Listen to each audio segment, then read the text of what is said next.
Dobrý den, předpověď denní karty. Oslava.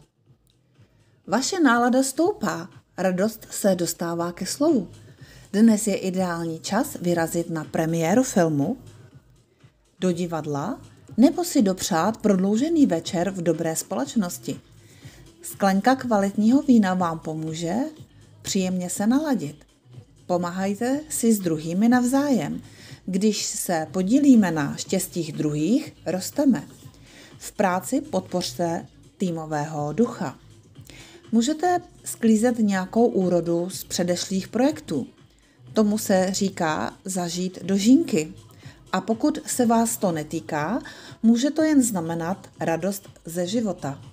Čeká vás odměna ať už v podobě uznání, malého dárku, nebo jednoduše pocitu, že všechno klape. A pokud náhodou ne, tak si ten pocit prostě vytvořte.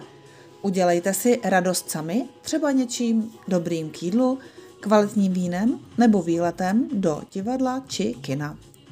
Večer se směle oddejte zábavě. Pozvěte přátele na oslavu nebo si v klidu zajděte na sklenku. Zvolte ale správnou míru.